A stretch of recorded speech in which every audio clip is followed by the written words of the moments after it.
Les gars, restez jusqu'à la fin de la vidéo parce que la toute fin, Théo nous fera un petit peu de posing, donc vous verrez son physique. Et puis abonnez-vous, likez, partagez, commentez. Voilà. Bon. Ah, attendez. C'est le micro là? Ouais, on va se le passer un peu parce que pas le choix. Hop, une petite monster. Les gars, bienvenue dans une nouvelle vidéo YouTube. Je suis pas tout seul, je suis très bien accompagné. J'ai un champion à ma gauche qui va se présenter rapidement et je suis accompagné de mon grand frère aussi Tony qui a été le coach, on va dire, de ce champion. Il ressort tout juste d'une compétition de bodybuilding naturel qui a lieu ce week-end à Bordeaux. Je vais laisser un petit peu vous expliquer et je pense que c'est une des préparations les plus étranges ou les plus rapides que j'ai pu voir de toute ma vie avec un rendu assez incroyable. De toute façon, on vous mettra des photos de Théo, on va dire, en même temps qu'on est en train de parler. Mais avant ça, Théo, est-ce que tu pourrais un peu te présenter, juste dire ce que tu fais dans la vie, ton passé sportif et un peu l'idée qui t'a pris de faire une compétition de body pour que les gens comprennent que ça a été prévu un peu au dernier moment et que toi, t'es pas forcément un mec du bodybuilding. Donc, est-ce que tu peux nous faire un petit état des lieux de ta situation? Ok. Alors pour me présenter rapidement, je suis encore étudiant aujourd'hui. Je fais de la muscu depuis environ 4 ans. Anciennement, j'étais sportif de haut niveau en judo en pôle espoir à Poitiers. Et j'ai commencé la muscu suite à une fracture de 2 vertèbres. Donc à la base, c'était simplement pour muscler un peu le dos et essayer de tenir debout, quoi. Et puis bon, j'y ai pris un peu goût et il y a 5 semaines, on a décidé de commencer à faire une prépa pour une compétition grâce à un ami qui m'a motivé. Big up à Mathéo. Big up à Mathéo. Et voilà, au bout de 5 semaines, a eu lieu cette compétition qui a eu lieu samedi. Donc voilà, maintenant je vais laisser le tour à Tony de se présenter, le coach. Oui, moi, écoutez, je pense que vous savez qui je suis, l'idiot du village, avec le deuxième idiot. Comment ça s'est passé? C'est ça, en fait, vu que tu es de Bordeaux maintenant, qu'on est tous à Bordeaux, il y avait, il y a 4 semaines maintenant, les demi-finales des championnats de France WNBB qui étaient à Bordeaux et accessibles à tout le monde. Et Mathéo t'a dit, Théo, vas-y, fais-le pour rigoler. Donc c'est tellement drôle que du coup, Théo l'a fait. Le truc, c'est que tu voulais pas le faire tout seul parce que tu savais pas trop un petit peu comment t'orienter. Et puis on a décidé de mettre en place une diète, un petit peu une routine plus précise et plus stricte. Du coup, cette demi-finale a eu lieu 2 semaines après le début du coaching. Ça s'est très bien passé parce que tu as gagné ta KT. Rebelote 3 semaines après pour la finale qui était ce week-end. Donc ce week-end, pour resituer, c'était il y a 2 jours. Et du coup, comment tu as vécu ça, Théo? Déjà dans un premier temps, j'avais déjà fait une sèche auparavant dans mon ancien sport qui était le judo, à base plus de cutting, donc aucun suivi nutritionnel, très difficile. Donc là déjà d'avoir un accompagnement c'était un gros plus pour moi. Étant en période d'examen, j'avais un peu peur que ça touche mes facultés intellectuelles et que j'arrive tout simplement plus à réfléchir durant les examens. Finalement en fait j'ai juste appliqué un processus que du coup Tony m'a mis en place et modifié chaque semaine. Et là le corps en fait il a bougé très rapidement. À côté de ça, je suivais un entraînement assez strict aussi, avec beaucoup de cardio. Et donc, on en est venu à la première échéance, donc les qualifications, et ensuite aux France. Et finalement, avec un rendu plutôt pas mal au vu du corps qu'on avait au départ, quoi. Et c'est ça, ce qu'il faut comprendre, c'est que du coup, l'échéance qu'il voulait faire, c'était les finales donc, qui ont lieu ce week-end, qui était à peu près 5 ou 6 semaines après le début du coaching. 5 semaines, avant, il fallait faire les qualifications du coup à la demi-finale. Donc, ils se sont préparés en 2 semaines. Finalement, en 2 semaines, on vous mettra les avant-après. Ils ont quand même réussi à avoir un super rendu. Et après, ils avaient encore 3 semaines pour un petit peu peaufiner la condition. Et donc, tu avais gagné du coup la demi-finale. Et du coup, il y a 2 jours, tu as fait deuxième dans ta catégorie, pardon. Donc, on peut dire que tu es vice-champion de France de ta catégorie dans la fédération qui était la WNBB. Donc la World Natural Bodybuilding, cette fédération-là, qui est, on va dire, un petit peu la déclinaison du culturisme de la Fédération Française de Force, la FFF. Voilà, et tu as réussi du coup même à te qualifier au championnat du monde en octobre. Et ça, c'est assez incroyable quand on pense qu'il y a 2 mois, tu étais encore en train de manger des pâtes à la mayonnaise, des croissants, des pains au chocolat le matin, et que jamais tu aurais imaginé faire une compétition de bodybuilding. De base, tu es quelqu'un, comme tu l'as dit, qui est très sportif, tu as ton passif, on va dire, de judoka à haut niveau, tu es quelqu'un qui réagit bien à l'entraînement. Je pense que tu l'as remarqué parmi tes potes, tu étais un peu le mec qui avait un rythme de vie un peu d'étudiant, à sortir pas mal, profiter, à pas forcément bien dormir, à faire des entraînements peut-être intenses mais un petit peu à l'arrache, pas de plan nutritionnel. Mais je pense que tu étais un petit peu le gars de la bande de potes qui réagissait bien, qui était un peu musclé, qui restait sec un petit peu à l'année. Et du coup, le challenge, c'est de se dire, putain, est-ce qu'un mec comme ça, on arriverait en 2 mois à faire quelque chose d'honnête, on va dire, pour une compétition? Parce qu'il y a des mecs qui s'entraînent, alors toi, ça fait 4 ans, mais avec peu de structure. Il y a des mecs qui s'entraînent depuis 5, 6, 7, 8 ans avec beaucoup de structure, qui se préparent pour une compétition et qui sèchent pendant 5, 6 mois, comme ça a été le cas pour moi. Bon les gars, aujourd'hui training avec le vice-champion de France. J'espère que je vais réussir à suivre la séance. En plus on fait le dos, c'est son point fort, vous allez voir. Donc c'est moi qui organise la séance, comme ça je peux prendre un peu l'avantage en tout cas sur la structure. Là il est chaud l'athlète, il est en place, il est concentré. On s'échauffe tranquille et puis voilà. Impeccable. 3, 4, 5, encore 8, 9, encore 2 avec moi, 10, 11,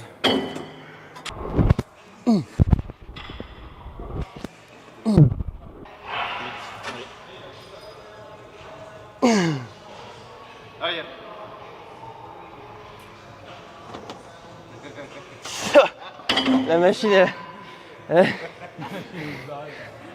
Quand tu essaies de trop te stabiliser avec tes jambes, tu montes un peu les mollets pour vraiment être bien stable. Tire le bordel.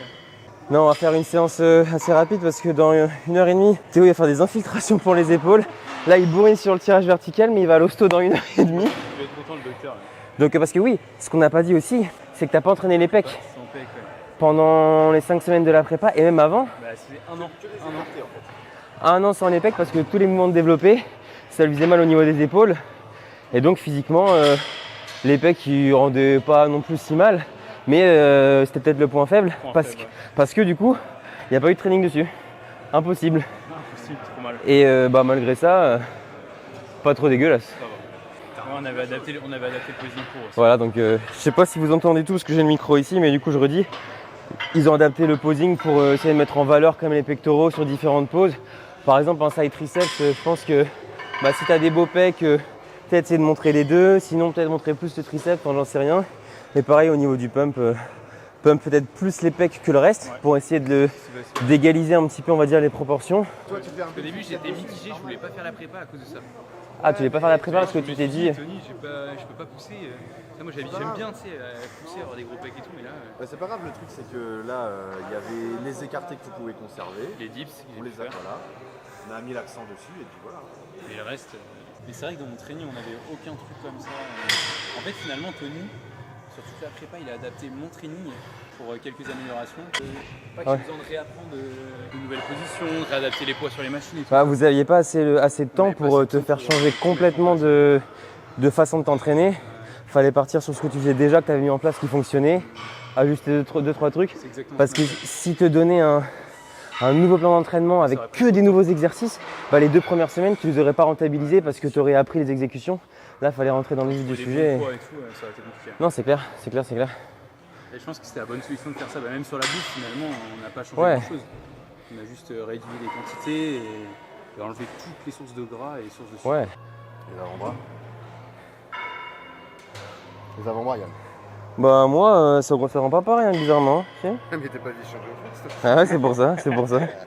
Putain, mais par contre, ton tan il est bien parti, parce que là, t'es plus... Le tan, il est parti Mais je suis plus bronzé que toi, genre. Ah ouais, le tan, il est parti dès le premier jour. Parce que là, on n'avait pas mis du protan. En vrai, t'as des gros avant-bras, là. Ouais, mais ça, c'est le judo. En fait, Ah oui, oui, la poigne. Vas-y, montre comment tu m'attraperas au judo, là. Oh, vas-y, viens, à la fin de la vidéo, tu me mets une misère sur un... Je te prendrai, ouais, je te montre. Vas-y. Je fais 2-3 trucs pour montrer, là. Vas-y. Sans te faire tomber et tout. Mais pour réussir à avoir un résultat, je pense, en si peu de temps, vous avez quand même mis en place des dispositions un petit peu drastiques, que ce soit au niveau de l'alimentation et au niveau du coup de la dépense aussi. Donc ça, j'aimerais bien qu'on en parle un petit peu. Qu'est-ce que tu as dû faire et à quel point c'était dur en 5 semaines de te préparer du coup pour le show? Oui, alors évidemment, Théo, faut dire que c'est facile parce que voilà. Non, en réalité, forcément, pour de la compétitivité, quand on a si peu de temps devant nous, il faut au moins arriver sec ou essayer de faire en sorte d'être le plus sec possible. Donc là, il y a vraiment la comparaison des deux extrêmes parce qu'on part, comme tu disais Yann, on part d'un train de vie un petit peu de monsieur lambda qui va profiter et qui est jeune et qui a bien raison. Et le bodybuilding de compétition, c'est absolument l'opposé. Dès le début de la préparation, ça a été un passage en déficit calorique, en gros déficit calorique. On est resté sur ta base alimentaire, c'est-à-dire 3 repas, comme tu avais l'habitude de le faire, avec des choses que tu aimais, parce que je pense que pour une durée comme ça servait à rien de changer du tout au tout. Il fallait essayer de garder cette simplicité-là. Mise en place du jeûne intermittent pour essayer de faciliter la chose à nouveau. Vu qu'on n'a que 3 repas, si en plus on commence le premier à 8h et qu'on n'a pas beaucoup de calories, ça risque de nous donner encore plus faim. Faut attendre peut-être midi ou 13h pour manger le deuxième et peut-être le troisième le soir. Donc les repas seraient trop étalés. D'ailleurs, je crois le tout premier jour, tu avais fait comme ça, c'était trop dur. Et c'est pour ça que dès le lendemain, on a fait jeûne intermittent. Donc premier repas vers midi. Et puis ensuite, l'autre dans l'après-midi, pré-training et post-training pour le dernier. 1800 calories les 2 premières semaines pour les demi-finales, sachant que en enlevant l'alcool, la mayonnaise et tout un tas de choses, forcément, ça faisait déjà un beau déficit. Pour les 3 dernières semaines, on a dû passer sur 1300 calories en moyenne sur la semaine. Et pour la toute dernière semaine, 1100. Donc en conservant une base de diète qui était un jour haut, un jour bas. Là, on faisait que des jours bas à 1100. Sachant qu'en plus de ça, il y avait 5 entraînements par semaine, 30 minutes de cardio post-training, plus 13 000 pas. Et ça, c'est pas une habitude que tu avais, c'est pas quelque chose que tu apprécies. Et pour autant, Théo, il s'est challengé tout seul. Il y a eu ce plan à suivre et il l'a suivi comme un grand. Il l'a suivi sans écart. Moi, je l'ai remercié déjà là-dessus parce que c'est bien de vouloir concourir. Mais des fois, quand on se rend compte de ce qu'il y a à faire, on se dit « Ah ouais, ah non, j'ai plus trop envie. » Mais là, Théo, tu l'as fait, c'est très bien. Et le résultat, il a été là. Par rapport à ça, toi, qu'est-ce que tu en as retenu dans la mise en application ? Donc déjà pour commencer, en les 5 semaines, sur le premier bilan, on a commencé à 78 kilos. Donc à cette époque-là, je m'entraînais très peu et niveau diète, j'ai jamais tenu réellement de diète dans ma vie. Donc des sauces à foison, beaucoup de pâtisserie, d'alcool, de soirée et tout ce qui s'ensuit. Après, donc au début, on a commencé avec une diète stricte, mais où je pouvais quand même manger. Je ressentais pas forcément la faim au début. Ce qui a été très dur pour moi, c'est le cardio. Parce que marcher 13 000 pas, c'était pas dans mon habitude. J'ai l'habitude de prendre la voiture pour le moindre déplacement. Pour ce qui est du training, ça m'a pas trop changé mes habitudes, car j'ai l'habitude déjà de m'entraîner avec une bonne intensité. La seule différence, c'est que ça a rallongé les entraînements parce que 30 minutes de vélo, plus les pas si je les avais pas fait dans la journée, plus les abdos pour être en condition le jour J. Ça devenait assez difficile, sachant que j'étais dans une période d'examen. Donc ça, c'était plutôt compliqué. Et après, ce qui s'est avéré le plus compliqué, ça a été finalement nerveusement. En fait, quand j'ai commencé à avoir très faim, des sauts d'humeur, déjà une chute totale de libido. Donc ça fait bizarre quand on s'y attend pas. Et aussi, j'ai des réactions, parfois des petites crises, on ressent des petites fringales, etc. Donc c'est là que tout se joue parce que mentalement, faut pas craquer. Donc je demandais souvent conseil à Tony parce que j'avais de nombreuses interrogations et j'avais peur de pas tenir, quoi. Mais finalement, ça l'a fait. Mentalement, ça a suivi. Et puis le physique, petit à petit, on le voit bouger, même si c'est dur d'avoir un avis objectif sur son propre corps. Donc c'est pour ça que je pense que c'est intéressant d'avoir un coach. Je pense que Tony et Yann vous le diront mieux que moi, mais là j'ai vraiment ressenti le fait d'avoir quelqu'un qui juge son physique. Lui, il juge objectivement, alors que nous, on va être très subjectif au regard de notre propre corps dans la glace, et ça c'est vraiment difficile. Donc lui peut appliquer les différents changements, et c'est là qu'on voit que finalement le jour J, le physique en 5 semaines il a vraiment bougé, et que le coach a fait du bon travail, quoi. Donc déjà un grand merci à Tony. De rien, puis toi... Bon, du coup là on fait un exo pour les dorsaux. On a vu sur les séries de chauffe comment se placer au niveau du point d'appui, du point d'ancrage au niveau du pied.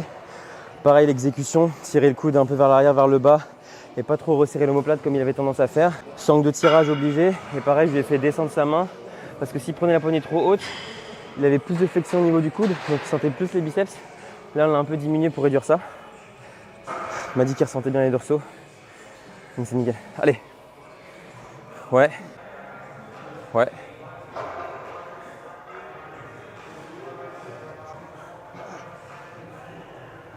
Allez, encore.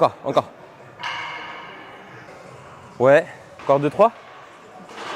Allez. 1. 2. Ouais, bien. Bien.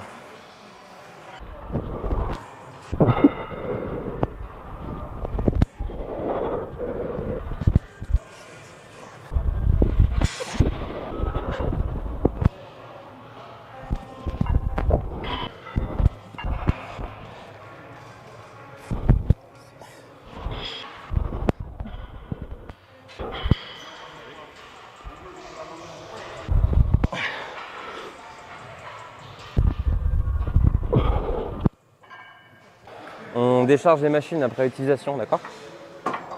Hein ? Attention. Les gars, je suis en train de me désaltérer dans la meilleure gourde, la gourde 11 de la marque de Florian. Je vous mettrai le lien en description. 1 litre. L'eau, elle devient anabolisante directement. Donc je bois ça entre mes séries et Je fais une surcharge progressive, c'est-à-dire que je gagne en charge et en rep à chaque fois que je bois des gorgées de ça. Et c'est vrai que dans la gourde Eleven, tu peux mettre 11 litres. Ouais, l'eau en fait, il y a un espace anti-gravité, c'est-à-dire que l'eau elle se condense, les molécules elles se resserrent, les atomes, et du coup tu mets 11 litres, mais quand tu la soulèves, ça fait que 1 litre en fait. Et petit à petit ça se remplit, enfin c'est assez dingue la technologie, donc je vous mettrai le lien. La chose aussi à prendre en compte dans une préparation, mais que ce soit pour une compétition ou pas, c'est que sans coach, on n'est pas objectif parce qu'on se voit tous les jours et on se compare tous les jours en permanence. Le matin, comment on se dit bon, je commence un déficit calorique, je veux sécher, comment je suis là? Ah non, je me trouve pas assez sec. Ok, je me compare, je sais pas, post-training, congestionné avec une belle lumière. Waouh, là je suis vachement bien. Tu rentres le soir, il y a une autre lumière encore, tu te dis ah non, en fait je suis pas bien. Par contre, quand c'est quelqu'un qui te voit toutes les semaines, supposons, ou tous les 2 ou 3 jours, si c'est des bilans plus fréquents pour une compétition par exemple, là il y a déjà plus de recul et on arrive plus facilement à voir la différence et à voir l'évolution. Et ça, c'est quelque chose qui t'a aidé aussi. Une chose importante aussi, c'est que Théo, en tant que compétiteur très amateur il y a 5 semaines, n'avait quasiment jamais posé. Ou alors très rarement comme ça. Soirée, Voilà. J'ai vu des photos avant, mais bon. Voilà, mais très occasionnellement, donc il a fallu mettre ça en place, parce qu'évidemment, une compétition, il y a des pauses précises, imposées, réglementées, et il faut aussi mettre en place une routine libre. Donc ça, heureusement, on a pu le faire, et c'est pareil, ça c'est peut-être bête, mais c'est quelque chose qui est vite rentré, je sais pas, tu l'as vite assimilé, et finalement, ça s'est bien passé, parce que quand on regarde les comparaisons sur scène, c'est pareil, tu te débrouillais très bien, et pour la recharge, du coup. Est-ce que c'est pas le meilleur moment de la préparation, la recharge? Le coup de bonheur, le petit coup. Alors finalement, ouais, 2 jours avant la compétition, histoire d'avoir un certain rebond glucidique pour le jour J, on a commencé à renvoyer les glucides et à augmenter les repas. Donc on est passé à 2600 calories précisément, les 2 jours avant la compétition. Et donc là, ça a été beaucoup de bonheur déjà. Et puis j'ai pu remanger à ma faim, d'une part. Et ensuite, on a vu le corps qui a relativement bougé dès la première journée. Se remplir. Ouais, se remplir, un meilleur pump à l'entraînement. Puis tu te sentais bien aussi. Et puis mentalement, j'étais mieux quoi. Finalement, je me sentais mieux, j'avais besoin de ça parce qu'être à 1100 calories, c'est très très compliqué quoi. Et d'ailleurs, une chose importante, il n'y a eu aucune modification sur l'eau et le sel, vu que ça c'est le sujet dont il faut parler quand il y a une compétition apparemment. Qu'est-ce que tu buvais et comment tu faisais un petit peu là-dessus? Bah, pour ce qui est de l'eau, on n'a jamais coupé, à ma grande surprise, à aucun moment, que ce soit avant la compétition, pendant, je lui ai demandé plusieurs fois, parce que ce qu'on faisait pour les régimes au judo quand on faisait du cutting sur la fin, mais aucun moment on a coupé l'eau. Le sel pareil, on est toujours resté au même seuil. Donc, ce qu'il faut comprendre de tout ça, c'est que quand même, Théo, ça reste quand même, en tout cas selon moi, un petit peu une élite génétique. Alors, je sais que voilà, non mais que je te dis ça, toi, ça te fait rigoler, mais peut-être parce que tu te rends pas compte. Mais ne vous préparez pas en 5 semaines pour un show, vous n'allez pas y arriver, d'accord? Là, c'était un cas très particulier, c'est d'ailleurs pour ça qu'on fait la vidéo, parce qu'il y a des choses intéressantes à dire. C'est aussi intéressant de présenter des cas de préparation, on va dire, un peu normaux, comme ça aurait pu être pour le mien. Là, c'était vraiment un challenge. Pour le coup, je pense que vous auriez même pu pousser la condition encore plus loin. Enfin, il y avait encore de la marge sur le niveau que tu pourrais avoir. Là, en 5 semaines, vous avez fait un truc incroyable. Pour moi, c'était une condition de scène en physique de scène. Mais Théo, si jamais tu avais envie de continuer dans le bodybuilding naturel, je pense qu'il y a encore beaucoup de choses à exploiter. Et c'est ça qui est assez incroyable, de se dire qu'en 5 semaines, on peut faire ça. Qu'est-ce que ça serait si, par exemple, on le laissait faire 1 an de prise de masse, 2 ans de prise de masse et que vous faisiez une sèche même de, je sais pas, 4 mois un petit peu, 4 mois, 5 mois comme font les gens. Pareil, descendre très bas en calories, 1300 calories, c'est quelque chose qui est très difficile. Par exemple, moi, à titre de comparaison, je suis jamais descendu en dessous des 2300 ou 2400 calories parce que j'avais quasiment 6 mois de sèche. Là, il fallait être très rapide. Donc pareil, essayez pas de vous calquer sur ah ouais, il faut faire tant de pas, tant de cardio pour être prêt en 5 semaines. Vous n'allez pas y arriver, que ça soit pour arriver en condition, mais c'est sûrement pas la meilleure des choses à faire si vous avez plus de temps, on va dire, pour vous préparer. Et du coup, maintenant, j'aimerais qu'on parle un petit peu rapidement de est-ce que ça t'a plu? Est-ce que c'est quelque chose que tu as potentiellement envie de refaire dans ta vie ou est-ce que c'était juste une expérience d'une fois? Comment c'était la scène? Est-ce que tu t'es senti bien? Qu'est-ce que c'est de se faire tanner, de poser devant tout le monde, de faire des comparaisons? Alors déjà, mon ressenti, ça a été que dès la première compétition, donc pour la qualification championnat de France, premièrement, je me suis demandé qu'est-ce que je faisais là. Je me dis à Tony, le premier matin, je me faisais tanner, il n'y avait que des mecs en slip, etc. Je me suis dit, c'est pas du tout mon milieu, je connais personne. Je me suis dit, qu'est-ce que je fais là? Alors, finalement, c'est bien passé. Bon, Tony s'est bien occupé de moi. On a tanné pendant peut-être 1 heure et demie. Ça n'a pas été rien. Et après, l'expérience de la scène, donc il y a un peu de stress au début avant de monter pour les comparaisons au début. Finalement, ça passe très très vite une fois sur scène. Et pas tant de stress que ça parce qu'on ne voit pas le public finalement avec toutes les lumières qu'on a sur nous. On voit simplement les juges en bas et on se focus pas là-dessus, on profite du moment. Donc la scène, c'était plutôt agréable, ouais. On a passé un bon moment. Et puis de voir le rendu en photo, entendre les gens applaudir, crier dans le public, c'était assez agréable. Ouais. Après, au niveau de ce qui est du ressenti, de l'adrénaline, j'ai fait pas mal de sport à côté, donc du judo, de la natation, de la course. Et je ressentais quand même pas la même chose que quand j'allais combattre sur le tatami. Moins d'adrénaline, moins de stress quand même, pas de pulsion, etc. Mais c'était autre chose, c'était une bonne expérience. Je dis pas que je ne recommencerai jamais. Parce que bon, on sait jamais, et que j'aimerais peut-être voir un jour un rendu final après une vraie prise de masse et une sèche plus prolongée, moins dans le dur. Donc pourquoi pas peut-être recommencer un jour. Dernière chose sur laquelle je voudrais insister, parce que vous savez que c'est mon sujet préféré, c'était une compétition de bodybuilding naturel, d'accord. Du coup, qui dit compétition naturelle, dit athlète naturel, dit aussi test antidopage a priori. Alors il y a plein de fédérations où tout le monde n'est pas testé, où les tests sont de différents types. Il y a des tests urinaires, des tests de mensonges, enfin des détecteurs de mensonges, etc. Là, en l'occurrence, ça avait l'air d'être assez calibré au niveau des tests antidopage. Tony, est-ce que tu pourrais nous expliquer un petit peu comment ça a été fait du coup dans la WNBB? À quoi ressemblaient les tests? Est-ce que tout le monde a été testé? Est-ce que du coup c'est quelque chose qui est crédible ou pas? Comment t'as vu ça? Toi qui sais un petit peu comment ça s'est passé, moi en NPC les tests. Moi, je me suis pas fait tester sur 2 compétitions. D'ailleurs, j'avais payé. Là, comment ça s'est passé? Du coup, on fait un autre exercice pour les dorsaux pour Théo parce que avant, vu que le dos c'est un point fort, il avait pas vraiment de spécificité dans ses entraînements avec des tirages verticaux, horizontaux, mais il cherchait pas à biaiser plus les dorsaux ou le haut du dos. Donc là, on en profite pour revoir 2-3 trucs. Il a bien compris qu'il faut garder le coude près du corps, essayer de tirer un peu vers le bas et pas trop resserrer les omoplates. Essaie de garder ta main soit en neutre, soit un peu à l'intérieur et pas venir la mettre en pronation sur la fin du mouvement. Tu vas essayer de garder une position fixe. Ouais, mais tu vois, voilà. Tu vois, ouais, voilà, tu vois. Parce que toi, en haut, tu passais en pronation. Voilà, soit un peu vers l'intérieur, soit vraiment neutre. Tu peux, comme tu veux. Ouais, je pense que ça, c'est le mieux pour toi. Ça lui permet de travailler de manière un peu plus précise les dorsaux, même si je pense que quand on a un point fort comme ça, il n'y a pas vraiment besoin de s'en soucier, surtout qu'on a 5 semaines de prépa.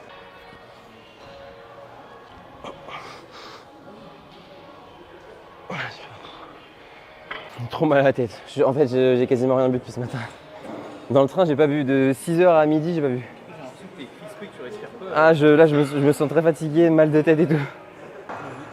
Petit rowing pour terminer à la Smith sans les sangles, parce que quand on met les sangles, ça soraque un peu. Toi, il aime bien ces mouvements-là, donc fin de séance, on se fait plaisir. C'est pas un truc que vous me voyez faire en général, mais là, ça fera pas de mal. 1, 2, 3.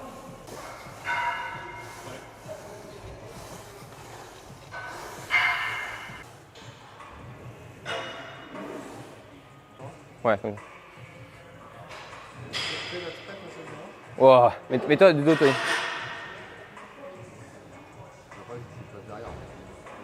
c'est pas grave.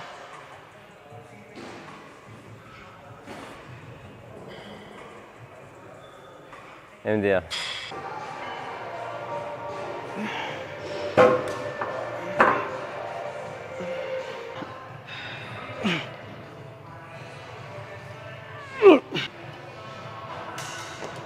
T'as pas la tête, les bras là? Non mais attends. Oh.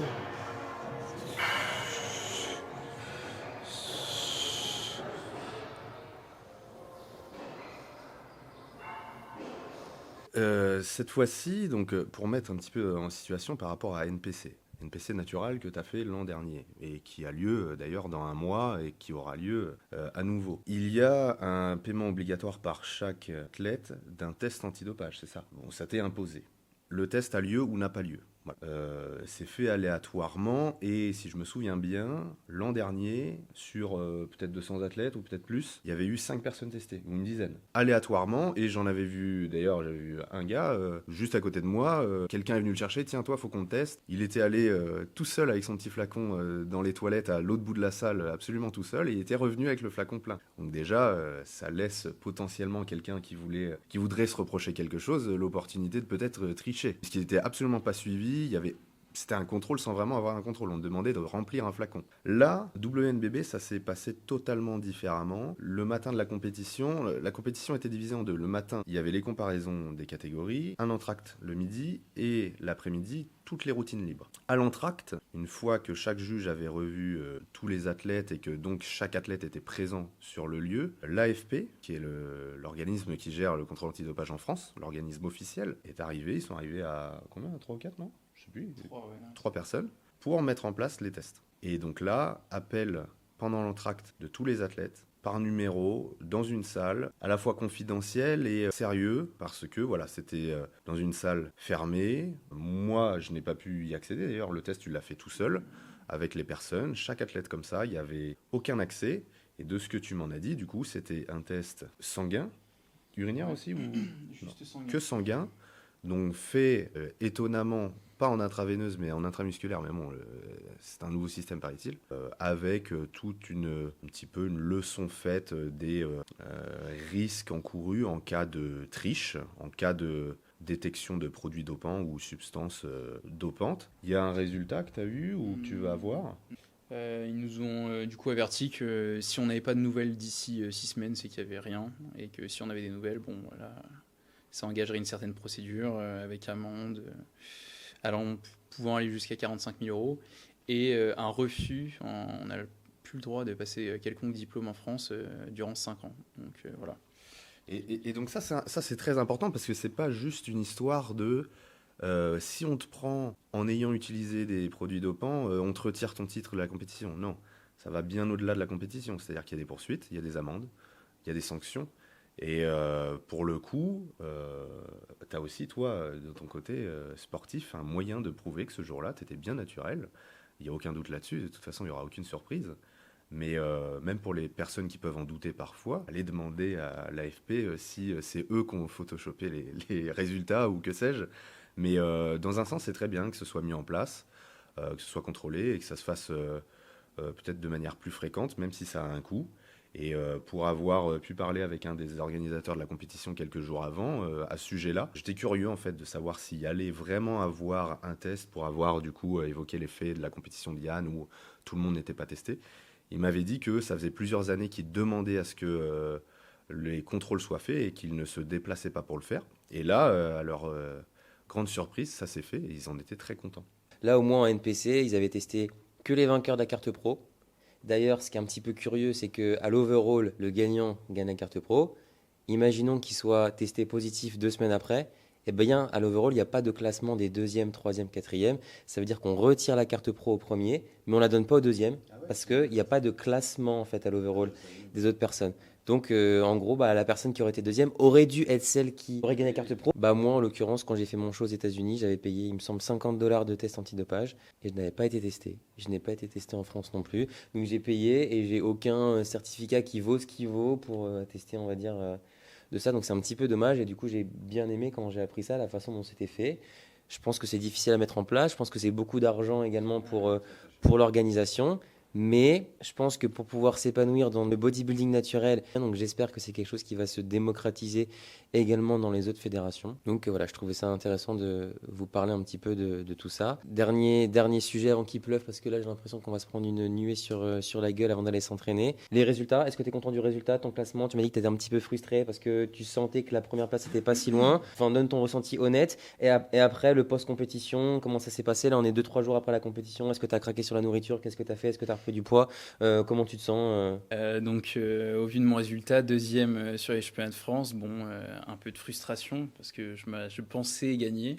Deuxième en préparant le plus rapidement. Deuxième en préparant le plus rapidement. La concurrence avait beaucoup de semaines de préparation. Un peu de frustration au début, mais bon, c'est vite redescendu et puis j'ai relativisé au vu de la préparation. Et puis après, bon, l'after compétition, on s'est un peu lâché. On a bien mangé comme il fallait, repris un peu d'alcool. Et puis voilà, bon là aujourd'hui ça va mieux, mais j'ai quand même repris 3-4 kilos quasiment directement après la compétition, quoi. Donc une bonne diète, je pense que je dois être pas loin des 3500 calories par jour là. Mais il en reste pas moins que tout à l'heure, Théo est arrivé à l'appart, il avait son tube pour ce midi avec du riz. Bon, je crois qu'il y avait 1 ou 2 saucisses dedans, mais voilà, les portions ça avait l'air d'être assez raisonnable. Là, on va aller faire un petit training du coup tous les 3 et on se retrouve en salle de sport. Le mot de la fin pour Lumo. Ah bah non, il est parti. Moi, il va aller s'entraîner. Bon les gars, merci. Merci youtubeur, merci beaucoup. On va s'entraîner et puis attention. On y va. Girl, no teeth. I touch down, bust down. She busted open for a real nigga. Stay Tommy'd up, tryna build it up, tryna count it up, hill figures. Don't be chillin' with no lil niggas. And if I do, I be real with them. Chase a dream, that's a meal ticket. ISO gang, yeah, they still with us. I put it in motion, they got me steady. Thoughts on my mind, it's weighing heavy. Watch how I shine, tell them I'm ready. I'm hitting my stride, let's get to the fetty. I was just sitting back watching them fold. Racks on me now, yeah, it's looking swole. I hold it down and I got my own. Keeping it grown, we back to the bone. Yeah. Flying flashy, ayy, ayy, we too fancy, ayy, ayy, can't walk past me, ayy, ayy, right up your alley, wait, I gotta play it safe, watch me isolate, watch me isolate, ayy, watch me isolate, whoa, clear out the room, I'm coming through, they wanna see what I'm bout, yeah, I got skills, do it for the thrill, I'm on a paper route, extra, read about it, I'm today's trending topic, I put commas over bullshit.